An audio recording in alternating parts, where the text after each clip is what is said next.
हरे कृष्ण। आज हम श्रीमद् भागवतम चतुर्थ स्कंद भाग 1 अध्याय 4 साध्वी सती द्वारा देह त्याग के बारे में चर्चा कर रहे हैं। तो चर्चा करने से पहले हम एक छोटा सा कीर्तन और मंगलाचरण करेंगे, तो उसके बाद करते हैं इसको शुरू। जय गुरुदेव। ओम अज्ञानतिमिरान्धस्य ज्ञानाञ्जनशलाकया चक्षुरुन्मीलितं तस्मै श्रीगुरुवे नमः। जय गुरुदेव। जय गौरानिताय। सभी वैष्णव ठाकुर की जय हो, सभी भक्तों की जय हो, सभी शिक्षा गुरुओं की जय हो। हरि हरि।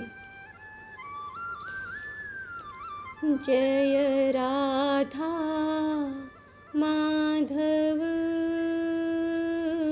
जय कुंज बिहारी, जय राधा माधव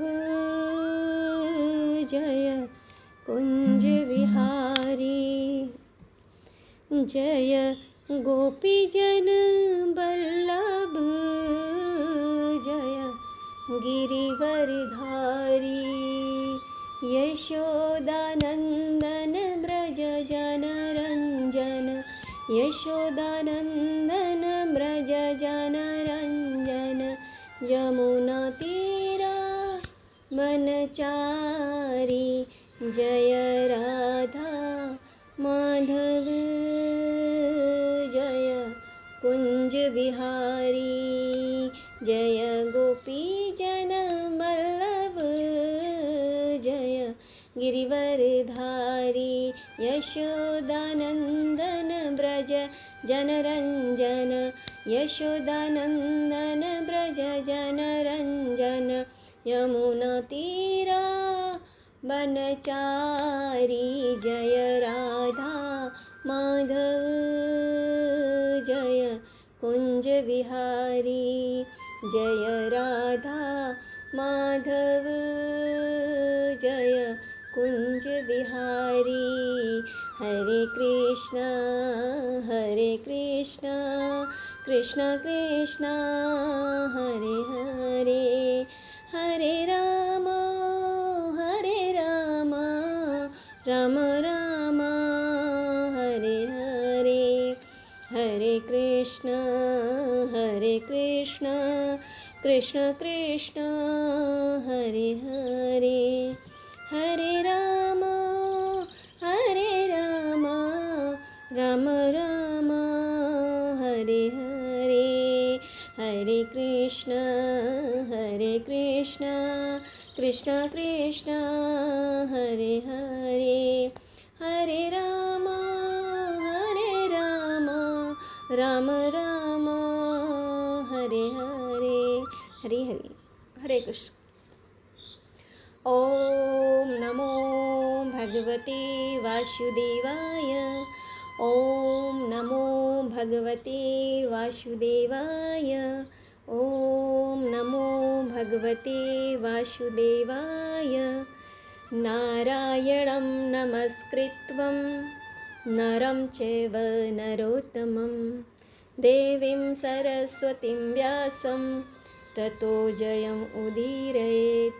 नष्टप्रायेषु भद्रेषु नित्यं भागवती सेवया, भगवती उत्तम श्लोके भक्तिर्भवति नैष्टिकी।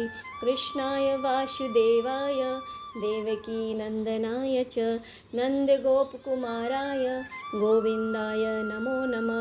मूकं करोति वाचालं पङ्गुं लङ्घयते गिरिं, यत्कृपातमहं वन्दे परमानन्दमाधवं। श्रीचैतन्य ईश्वरं श्रीगुरुदीनतारिणं। हरे कृष्ण। आज हम श्रीमद् भागवतम के चतुर्थ स्कंद भाग 1 अध्याय 4 के बारे में चर्चा करने जा रहे हैं। साध्वी सती द्वारा देह त्याग। यह प्रसंग हमें सिखाता है कि भक्ति के मार्ग पर मान अपमान और सत्य की मर्यादा का क्या महत्व है। जब माता सती ने अपने पिता प्रजापति दक्ष के यज्ञ में अपने आराध्य और स्वामी भगवान शिव का निरादर होते देखा तो उन्होंने उस शरीर का त्याग करने का निर्णय लिया जो उस पिता से उत्पन्न हुआ था जिसने महादेव का अपमान किया। अध्याय का सार, अहंकार बनाम भक्ति। एक ओर राजा दक्ष का पद का अहंकार और दूसरी ओर माता सती की अपने पति के प्रति अनन्य भक्ति। योग अग्नि द्वारा त्याग। सती ने किसी बाहरी शस्त्र का प्रयोग नहीं किया बल्कि योगाग्नि प्रज्वलित कर अपने शरीर को भस्म कर दिया। मर्यादा का पाठ। जहाँ गुरु और ईश्वर की निंदा हो वहाँ साधक को कैसे व्यवहार करना चाहिए, यह इस अध्याय का मुख्य उपदेश है। आइए इस महान और भावुक कर देने वाली कथा में प्रवेश करते हैं और जानते हैं कि सती देवी का यह बलिदान हमें जीवन और आध्यात्मिकता के बारे में क्या सिखाता है। हरे कृष्ण। तो इसको शुरू करते हैं श्लोक और अनुवादों के साथ। श्लोक नंबर है 1। मैत्रेय उवाच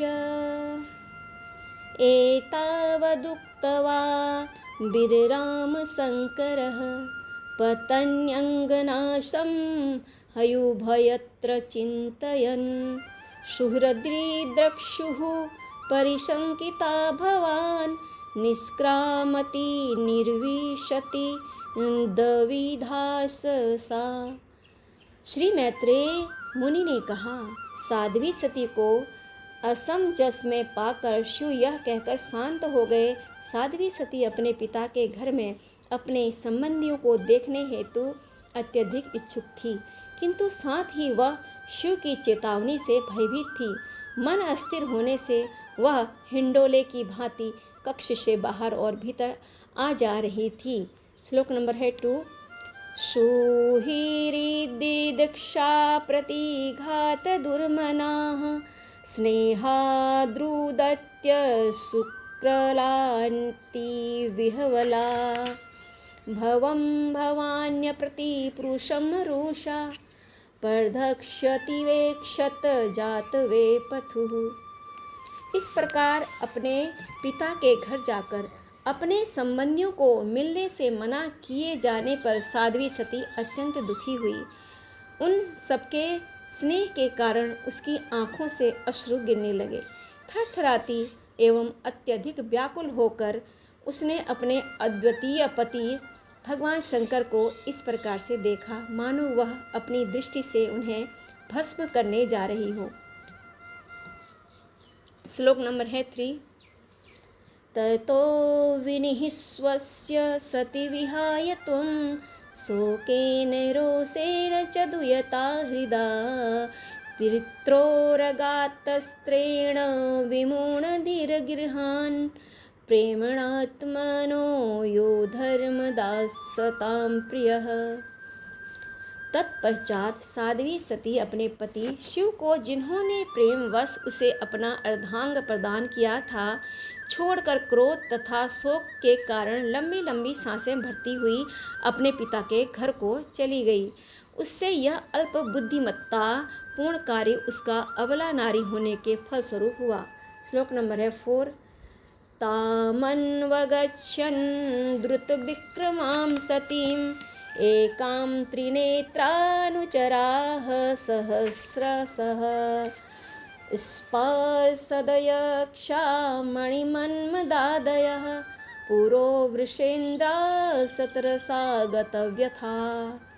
जब उन्होंने साध्वी सती को तेजी से अकेले जाते देखा तो शिव के हजारों अनुचर, जिनमें मणिमान तथा मद प्रमुख थे, नंदी बैल को आगे करके तथा यक्षों को साथ लेकर जल्दी से साध्वी सती के पीछे हो लिए। श्लोक नंबर है 5।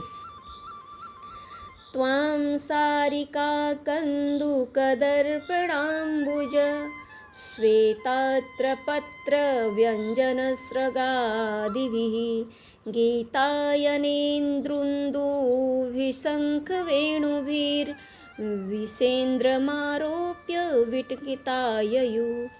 शिव के अनुचरों ने साध्वी सती को बैल पर चढ़ा लिया और उन्हें उनकी पालतू चिड़िया मैना दे दी। उन्होंने कमल का फूल, एक दर्पण तथा अनेक आमोद प्रमोद की सारी सामग्री ले ली और उनके ऊपर एक विशाल छत्र तान दिया। उनके पीछे ढोल, शंख तथा विगुल बजाता हुआ दल राजसी शोभा यात्रा के समान भव्य लग रहा था। हरि बोल। श्लोक नंबर है 6। अब्रहाघोष ऊर्जित यज्ञवेशसं विपर्षिजुष्टं विबुधेह च सर्वस मृतदारुअयं काञ्चन दर्भचर्मभिः निर्शिष्टभाण्डं यजनं समाविशत्। तब साध्वी सती अपने पिता के घर पहुंची जहां यज्ञ हो रहा था और उसने यज्ञ स्थल में प्रवेश किया जहां वैदिक स्तोत्रों का उच्चारण हो रहा था। वहां सभी ऋषि, ब्राह्मण तथा देवता एकत्र थे। वहां पर अनेक बलि पशु थे और साथ ही मिट्टी, पत्थर, सोने, कुश तथा चर्म के बने पात्र थे जिनकी यज्ञ में आवश्यकता पड़ती है। श्लोक नंबर है 7। तामागतां तत्र न कश्चनाद्रियद् विमानितां यज्ञकृतो भयाञ्जनः ऋते स्वस्पृवे जननीं च सादरा प्रेमाश्रुकण्ठयः परिसस्वजुमुर्दा। जब साध्वी सती अपने अनुचरों सहित यज्ञ स्थल में पहुंची तो किसी ने उनका स्वागत नहीं किया, क्योंकि वहां पर एकत्रित सभी लोग राजा दक्ष से भयभीत थे। उनकी माता तथा बहनों ने अश्रुपूरित नेत्रों तथा प्रसन्न मुखों से उसका स्वागत किया और उससे बड़े ही प्रेम से बातें की। श्लोक नंबर है 8। सौंदर्य संप्रश्न समर्थ वार्तया मात्रा च मात्री स्वश्रीभिः च सादरं दत्तां सपर्यां वरम् आसनं च सा न आदत्त पिता अप्रतिनंदिता सती। यद्यपि उनकी बहनों तथा माता ने उनका स्वागत सत्कार किया, किंतु उन्होंने उनके स्वागत वचनों का कोई उत्तर नहीं दिया। यद्यपि उन्हें आसन तथा उपहार दिए गए, किंतु उन्होंने कुछ भी स्वीकार नहीं किया, क्योंकि उनके पिता न तो उनसे बोले और न उनका कुशल क्षेम पूछकर उनका सत्कार किया। श्लोक नंबर है 9। रुद्रभागं तमवेक्ष्य चाधवरं पित्रा च देवे कृतहेलनं विभो अनादृता यज्ञ सदस्यधीश्वरी चूकोपलोकानि उदक्ष्यति रुषा। यज्ञ स्थल में साध्वी सती ने देखा कि उनके पति शिव के कोई यज्ञ भाग नहीं रखे गए हैं। तब उन्हें यह आभास हुआ कि उनके पिता ने शिव को आमंत्रित नहीं किया। उल्टे जब राजा दक्ष ने शिव की पूज्य पत्नी को देखा तो उसने उसका भी आदर नहीं किया। अतः इससे वे अत्यंत क्रुद्ध हुई, यहाँ तक कि वह अपने पिता को इस प्रकार देखने लगी मानो उससे अपने नेत्रों से भस्म कर देगी। श्लोक नंबर है 10। जग्रह सामर्ष विपन्या गिरा शिवद्विषं धूमपतश्रम समयं स्वतेजसा भूतगणान् समुत्थितान् निग्रहाय देवी जगतः अविष्णुवतः। शिव के अनुचर भूतगण राजा दक्ष को क्षति पहुंचाने अथवा मारने हेतु तत्पर थे, किंतु साध्वी सती ने आदेश देकर उन्हें रोका। वे अत्यंत क्रुद्ध और दुखी थी और उसी भाव में वे यज्ञ के सकाम कर्मों की विधि की तथा उन व्यक्तियों की भर्त्सना करने लगी जो इस प्रकार के अनावश्यक एवं कष्टकर यज्ञों के लिए गर्व करते हैं। उन्होंने सबके समक्ष अपने पिता के विरुद्ध बोलते हुए उसकी विशेष रूप से निंदा की। श्लोक नंबर है 11। देवय उवाच न यस्य लोके सतश्यति सायनः प्रिय स्तथा प्रियो देहभृतां प्रियात्मनः तस्मिन् समस्तात्मनि मुक्तवेरके रीते भवन्तं कतमः प्रतीपयेत्। इसको दोबारा से रिपीट करूँगी।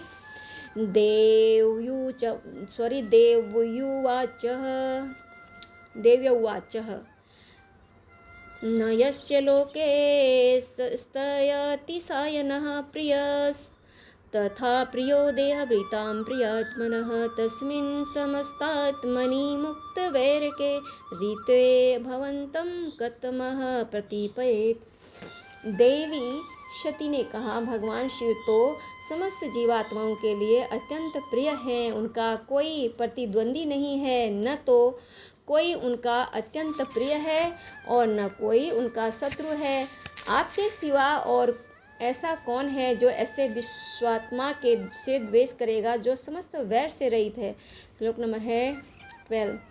दोषान् परेषां हि गुणेषु साधवो गृह्णन्ति केचिन् भवादृशो द्विज गुणाक्ष फल्गुन् बहुलीकरिष्णवो महत्तमास्तेष्वविदद्व भवानघम्। हे द्विजदक्ष, आप जैसा व्यक्ति ही दूसरों के गुणों में दोष ढूंढ सकता है, किंतु भगवान शिव दूसरों के गुणों में कोई दोष नहीं निकालते। विपरीत इसके यदि किसी में थोड़ा भी गुण होता तो वे उसे और भी अधिक बढ़ा देते हैं। दुर्भाग्यवश आपने ऐसा महापुरुष पर दोषारोपण किया है। श्लोक नंबर है 13। नाश्चर्यमेधदस्तसु सर्वदा महदविनिन्दा कुणपात्मवादिषु शेषर्य महापुरुषपादपांशुभिर् निरस्ततेजसु तदेव शोभनम्। जिन मनुष्यों ने इस नश्वर भौतिक शरीर को ही आत्मरूप मान रखा है, उनके लिए महापुरुषों की निंदा करना कोई आश्चर्य की बात नहीं। भौतिकवादी पुरुषों के लिए ऐसी ईर्ष्या ठीक है, क्योंकि इसी प्रकार से उनका पतन होता है। वे महापुरुषों की चरण रस से लघुता प्राप्त करते हैं। श्लोक नंबर है 14। यद्वक्षरं नाम गिरेरितं नृणां सकृतप्रसङ्गादधमाशु हन्ति तत् पवित्रकृतितमलङ्घ्य शासनं भवानहो द्वेष्टि शिवं शिवेतरः। साध्वी सती ने आगे कहा, हे पिता, आप शिव से द्वेष करके घोरतम अपराध कर रहे हैं, क्योंकि उनका 2 अक्षरों शिव तथा शी तथा व वाला नाम मनुष्य को समस्त पापों से पवित्र करने वाला है। उनके आदेश की कभी अपेक्षा नहीं की जाती। शिव सदैव शुद्ध हैं और आपके अतिरिक्त अन्य कोई उनसे द्वेष नहीं करता। श्लोक नंबर 15। यत् पादपदं महतां मनोलिभिः निर्सेवितं ब्रह्मरसास्वार्थिभिः लोकस्य यद्वर्षति चासि सोऽर्थिनस्तस्मै भवान् दुर्हयति विश्वबन्धवे। आप उन शिव से द्रोह करते हैं जो तीनों लोकों के समस्त प्राणियों के मित्र हैं। वे सामान्य पुरुषों की समस्त इच्छाओं को पूरा करने वाले हैं और ब्रह्मानंद दिव्य आनंद की खोज करने वाले उन महापुरुषों को भी आशीर्वाद देते हैं जो उनके चरण कमलों के ध्यान में लीन रहते हैं। श्लोक नंबर 16। किं वा शिवाख्यं शिवं न विदुस्तवन्ते ब्रह्मादयस्तं वर्कीयजटा शमशाने तन्माल्यभस्मानिर्कपाल्यवसस्तपि चासीर्ये मूर्धविदति दधति तच्चरणावशिष्टम। क्या आप यह सोचते हैं कि आपसे भी बढ़कर सम्माननीय व्यक्ति जैसे भगवान ब्रह्मा इस शिव नाम के विख्यात अमंगल व्यक्ति को नहीं जानते? वे शमशान में असुरों के साथ रहते हैं। उनकी जटाएं शरीर के ऊपर बिखरी रहती हैं। वे नरमुंडों की माला धारण करते हैं और शमशान की राख शरीर में लगाए रहते हैं, किंतु इन अशुभ गुणों के होते हुए भी ब्रह्मा जैसे महापुरुष उनके चरणों पर चढ़ाए गए फूल को आदरपूर्वक अपने मस्तकों पर धारण करके उनका सम्मान करते हैं। हर हर महादेव। श्लोक नंबर 17। हरि ओम।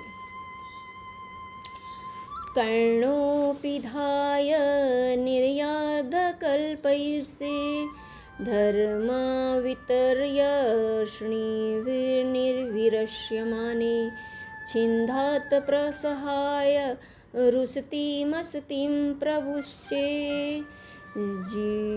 जिह्वामसुनपि ततो वृषिजेत् सधर्म। साध्वी सती ने आगे कहा, यदि कोई किसी निरंकुश व्यक्ति को धर्म के स्वामी तथा नियंत्रक की निंदा करते सुने और यदि वह उसे दंड देने में समर्थ नहीं है तो उसे चाहिए कि कान बंद करके वहां से चला जाए, किंतु यदि वह मारने में सक्षम है तो उसे चाहिए कि वह बलपूर्वक निंदक की जीभ काट ले और अपराधी का वध कर दे।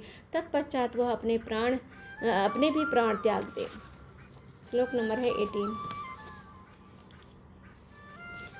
अतस्तवोत्पन्नम् इदं कलेवरं न धारयिष्येऽसि कण्ठगर्हिणः जगदस्य मोहाद्धिविशुद्धिमन्धसो जुगुप्सितस्योद्धरणं प्रचक्षते।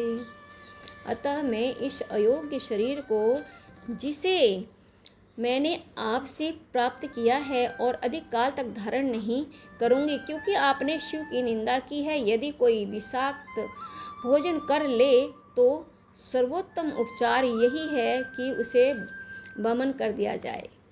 श्लोक नंबर है 19।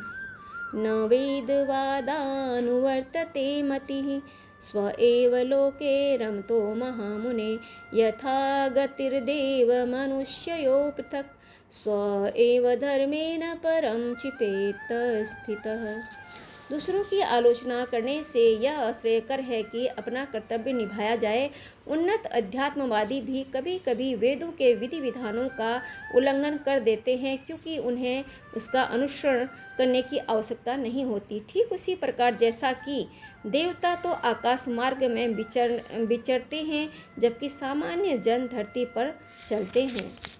श्लोक नंबर 20। कर्म प्रवृत्तं च निर्वृत्तमप्यृतं वेदे विविच्यो भयलिङ्गमाश्रितं विरोधी तदोगपदे कर्तारि द्रव्यं तथा ब्रह्मणि कर्म नर्चति। वेदों में 2 प्रकार के कर्मों के निर्देश दिए गए हैं, एक उनके लिए जो भौतिक सुख में लिप्त और दूसरा उनके लिए जो भौतिक रूप से विरक्त हैं। इन 2 प्रकार के कर्मों का विचार करते हुए 2 प्रकार के मनुष्य हैं, जिनके लक्षण भिन्न भिन्न हैं। यदि कोई एक ही व्यक्ति में इन दोनों प्रकार के कर्मों को देखना चाहता है तो यह विरोधाभास होगा, किंतु दिव्य पद पर स्थित पुरुष के द्वारा इन दोनों प्रकार के कर्मों की उपेक्षा की जा सकती है। इसको मैं दोबारा से रिपीट करूंगी, प्लीज़, ये काफ़ी इम्पोर्टेंट अनुवाद है इसका। वेदों में 2 प्रकार के कर्मों के निर्देश दिए गए हैं, एक उनके लिए जो भौतिक सुख में लिप्त हैं और दूसरा उनके लिए जो भौतिक रूप से विरक्त हैं। इन 2 प्रकार के कर्मों का विचार करते हुए 2 प्रकार के मनुष्य हैं, जिनके लक्षण भिन्न भिन्न हैं। यदि कोई एक ही व्यक्ति में इन दोनों प्रकार के कर्मों को देखना चाहता है तो यह विरोधाभास होगा, किंतु दिव्य पद पर स्थित पुरुष के द्वारा इन दोनों प्रकार के कर्मों की उपेक्षा की जा सकती है।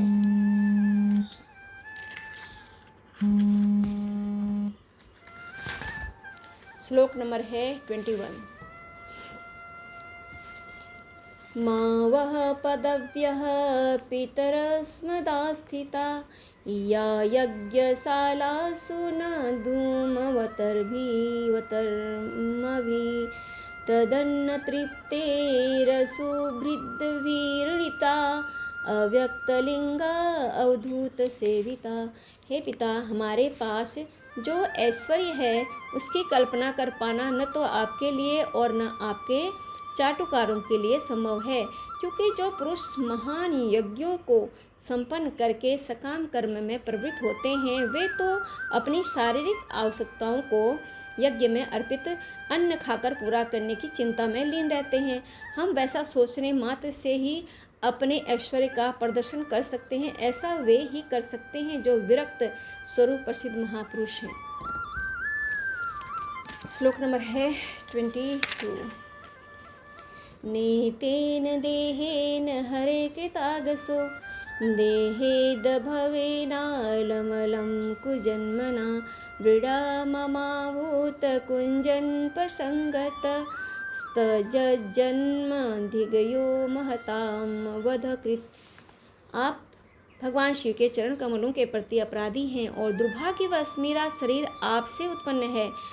मुझे अपने इस शारीरिक संबंध के लिए अत्यधिक लज्जा आ रही है और मैं अपनी स्वयं भर्त्सना करती हूँ कि मेरा शरीर ऐसे व्यक्ति के संबंध से दूषित है जो महापुरुष के चरण कमलों के प्रति अपराधी है। श्लोक नंबर है 23। गोत्रं त्वदीयं भगवान् वृषध्वजो दाक्षायणित्याह यदा सुदुर्मना व्यपेतनं नर्मरसितमतमासु तदाहं व्यूतस्रक्ष्य एतत् कुड़पं त्वदगजम्। जब शिव मुझे दाक्षायणी कहकर पुकारते हैं तो अपने पारिवारिक संबंध के कारण मैं तुरंत खिन्न हो उठती हूँ और मेरी सारी प्रसन्नता तथा हंसी तुरंत भाग जाती है। मुझे अत्यंत खेद होता है कि मेरा यह थेले जैसा शरीर आपके द्वारा उत्पन्न है, अतः मैं इसे त्याग दूंगी। श्लोक नंबर है 24।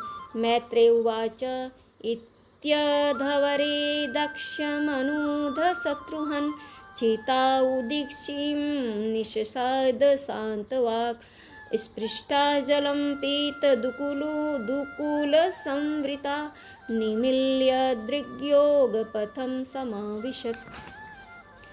श्री मैत्रेय मुनि ने विदुर से कहा, हे शत्रुओं के संहारक, यज्ञ स्थल में अपने पिता से ऐसा कहकर साध्वी सती भूमि पर उत्तर मुख होकर बैठ गई। केसरिया वस्त्र धारण किए उन्होंने जल से अपने आप को पवित्र किया और योग क्रिया में अपने आप को ध्यान मग्न करने हेतु अपनी आंखें मूंद ली। श्लोक नंबर है 25।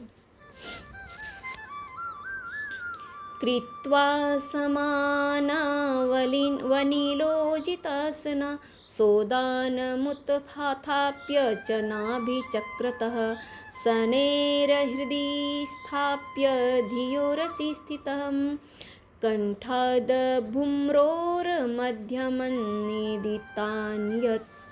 सर्वप्रथम उन्होंने अपेक्षित रीति से आसन जमाया और फिर प्राणवायु को ऊपर खींचकर नाभि के निकट संतुलित अवस्था में स्थापित कर दिया। तब प्राणवायु को उत्थापित करके बुद्धिपूर्वक उसे वे हृदय में ले गई और फिर धीरे धीरे श्वास मार्ग से होते हुए क्रमशः दोनों भवों के बीच में ले आई। श्लोक नंबर है 26। एवं स्वदेहं महतां महीयसा मुहुः समारोपितं मादरात् जिहासति दक्षरुषा मनश्वनि दधार गात्रेष्वनीलांगिनी धारणाम्। इस प्रकार महर्षियों तथा संतों द्वारा आराध्य तथा शिव की गोद में जिस शरीर को अत्यंत आदर तथा प्रेम से बैठाया गया था, अपने पिता के प्रति रोष के कारण साध्वी सती ने अपने उस शरीर का परित्याग करने हेतु अपने शरीर के अंदर अग्निमय वायु का ध्यान करना प्रारंभ कर दिया। श्लोक नंबर है 27। ततः स्वभर्तुश्चरणाम्बुजासवं जगद्गुरो चिन्तयति न चापरं ददर्श देहो हतकल्मषः सती सगः प्रज्ज्वाल समाधिजाग्निना। साध्वी सती ने अपना सारा ध्यान अपने पति जगत गुरु शिव के पवित्र चरण कमलों पर केंद्रित कर दिया। इस प्रकार वे समस्त पापों से शुद्ध हो गई। उन्होंने अग्निमय तत्वों के ध्यान द्वारा प्रज्वलित अग्नि में अपने शरीर का परित्याग कर दिया। श्लोक नंबर है 28। ततपश्यतां खे भुवि चाद्भूतं महद् हाहेति वादं सुमहान् जायत हन्तप्रिया देवतमस्य देवी जहावसूनकेन सती प्रकोपिता। जब साध्वी सती ने कोशवश अपना शरीर भस्म कर दिया तो समूचे ब्रह्मांड में भयंकर कोलाहल मच गया कि सर्वाधिक पूज्य देवता शिव की पत्नी सती ने इस प्रकार अपना शरीर क्यों त्याग दिया। श्लोक नंबर है 29। अहो अनात्मयं महदस्य पश्यत् प्रजापतेर्यस्य चराचरं प्रजा जहावसून यद विमतात्मजा सती मनस्विनी मानमभीक्षणमहर्ति। यह आश्चर्यजनक बात है कि प्रजापति दक्ष, जो समस्त जीवात्माओं का पालनहार है, अपनी पुत्री साध्वी सती के प्रति इतना निरादर पूर्ण था कि उस परम साध्वी एवं महान आत्मा ने अपनी उपेक्षा के कारण अपना शरीर त्याग दिया। श्लोक नंबर 30। सोऽयं दुर्मर्ष हृदो बर्हं धृकच लोके प्रकृतिमहतीं वासस्यति यदङ्गजां स्वां पुरुषदवीडुगधतां न प्रत्यसेधन्मृते पराधत। ऐसा राजा दक्ष, जो इतना कठोर हृदय है कि ब्राह्मण होने के अयोग्य है, वह अपनी पुत्री के प्रति किए गए अपराधों के कारण अतीव अपयश को प्राप्त करेगा, क्योंकि उसने अपनी पुत्री को मरने से नहीं रोका और वह श्री भगवान के प्रति अत्यंत द्वेष रखता था। श्लोक नंबर है 31। वदत्येवं जने सत्या दृष्ट्वा सुतया गमदभूतं दक्षं तत्पार्षदा हन्तुमुदतिष्ठनुदायुधा। जिस समय सब लोग साध्वी सती की अद्भुत स्वैच्छिक मृत्यु के विषय में परस्पर बातें कर रहे थे, उसी समय शिव के पार्षद, जो साध्वी सती के पास आए थे, अपने अपने हथियार लेकर राजा दक्ष को मारने हेतु उद्यत हो गए। श्लोक नंबर है 32। तेषामापततां वेगं निशाम्य भगवान् भृगु यज्ञधनेन यजुषा दक्षिणाग्नो जुहावः। वे बलपूर्वक आगे बढ़े, किंतु भृगु मुनि ने संकट को ताड़ लिया और याज्ञिक अग्नि की दक्षिण दिशा में आहुति डालते हुए उन्होंने तुरंत यजुर्वेद से मंत्र पढ़े, जिससे यज्ञ को विध्वंस करने वाले तुरंत मर जाएं। श्लोक नंबर है 33।